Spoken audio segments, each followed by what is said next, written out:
I am Ferdinand Marcos, and I am the President of the Republic of the Philippines.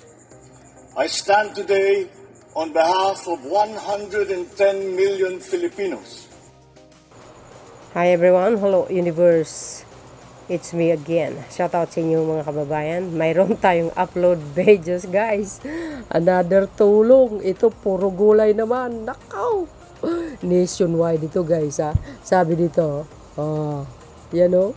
Sabi po ng RTBN, Office of the President, yan, nationwide buying and distribution of vegetable May 1, 2026. Kahapon po yun.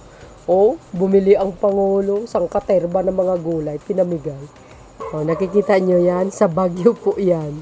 Ang ginawa ng Pangulo, bumili ng mga daming gulay. Ang ganda ng sikat ng araw guys. Ay, nakabenta sila sa wakas. Uy, litos. Wow. Ang sarap ng mga gulay, guys. Alam niyo, napaka sarap talaga. Puro-puro gulay. Ako kasi, ang ginagawa ko, nilalaga ako, guys. No? So, talagang masarap ang gulay. Tapos, bagoong, may kalamansi, may sili, may bawang, of course. Lagyan ko ng suka yan. Ang ginagawa ko, wow, ang daming gulay. Ay, naku, sarap ng potatoes. Ay, lettuce pa more. Yan naku, kinarga guys. Binili po ng Office of the President. Tapos, i-distribute sa iba't ibang lugar. Makikita nyo mamaya. Tingnan nyo sa screen nyo. Ayan, Abra, Agusan del Sur, Apayao, Basilan, Bukidnon, Canlaon City, City of Malabon, City of Manila, Mgos, Dapitan City, Zamboanga del Norte, Agay, Dipulog, Dumagitik, Dipulo, Eastern Samar, Zamboanga del Sur, Lanao del Sur, Nabota City, Pasay City, Mgos, Quezon City, City of Manila na naman. Ayan, nagsasalita sila, nagpapasalamat kay Pangulo. Hindi ko guys pinakinggan kasi baka ma-copyright tayo guys. See, saan kayo makikita libre gulay? Ano sabi ni Madam? Sa imal na Pangulong Bongbong. Kabilang din sa mga benepisyaryo ang Walang Gutom Kitchen ng Department of Social Welfare and Development, New Bilibid Prison at iba pang mga ahensya at institusyon. Muli, maraming salamat po, Mr. President! Sa nakalipas na 2 linggong tuloy-tuloy na pagbili at pamamahagi ng gulay ng Office of the President, hindi lang mga magsasaka ang natutulungan, kundi maging ang mga pamilyang higit na nangangailangan. Patuloy ang aming pag-monitor para tiyakin lahat makakaramdam ng tulong ng pamahalaan ngayon sa dinadaan natin na problema at sa krisis na naging bunga ng gera sa Middle East.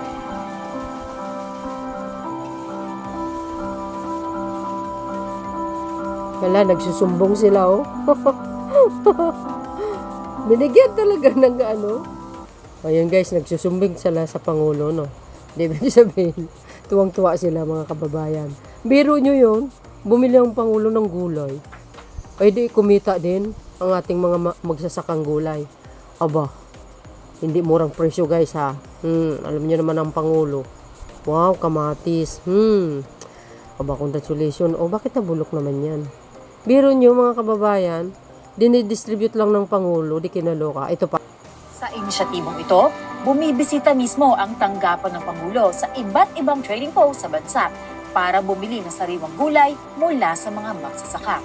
Ito'y upang hindi masayang ang kanilang ani at masuportahan na rin ang kabuhayan ng mga nagdedegosyo ng gulay. Wow. Matapos bilhin ng mga gulay, ay ipinapadala sa iba't ibang lokal na pamahalaan na siyang namamahagi nito sa kanilang mga nasasakupan. You see, mga kababayan, di kayo naloka. Kagaiba talaga ang Pangulo, Ay, napakaswerte niya talaga. Ayan diba, napakaswerte niyo naman, sana all. Mr. President, kami din, joke. Joke lang guys, joke. You see? Dapat ganyan ang leader. Kasi si Pangulong Marcos, uy, may mais pa talaga. Hala kayo. Kahit yung mais na lang sa akin.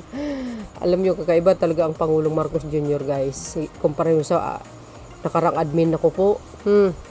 Yan, dapat ang isang Pangulo. Oh, see? Pati yung walang gutom kitchen na kinabang din. Libre talaga, oh. Pati mga bilibid. No? Oh, baka mga mangingisda, libre pa din. Wala pa naman tayo nakita, no? Pero sa iba't ibang lugar ito, wow, oo nga, Manila City Jail. Ay, ang dami yan, guys. Sobra naman. Kung nakita nyo sa screen natin, no? Ay, nako, diniliver mga gulay na binili ng Pangulo, guys. Tingnan nyo dito. Sabi dito ng Radyo Pilipinas, oh. Tingnan, abot sa 3,000 kilo ng sari-saring gulay ang ipinadala sa ilalim ng programa ni Pangulong Ferdinand Marcos Jr. para sa atin, mga kababayan sa Sulu. Higit pa sa pagkain nito ang simbolo ng pagtutulungan upang matiyak na walang pamilyang magugutom.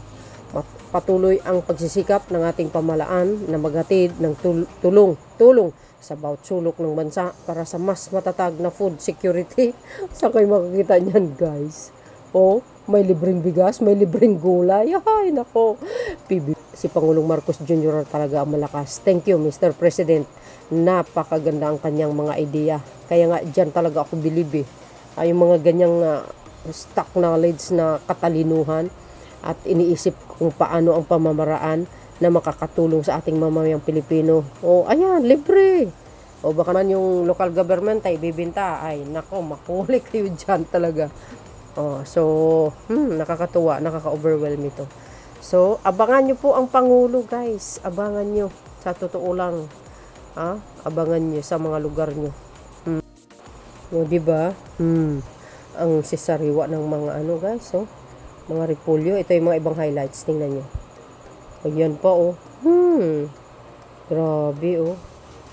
Ay, may sitaw pa talaga, oh. Biro nyo yun. Bumili ang Pangulo ng mga gulay. Sus, Maria Joseph, kumita talagang mga magsasaka. Nationwide, nakita nyo sa screen natin, di ba? Naka-flash doon yung mga lugar, mga region. So, yun guys, ang aking pinaka-latest update. Thank you for watching. Follow me and likes, guys. Bye, everyone. There's more.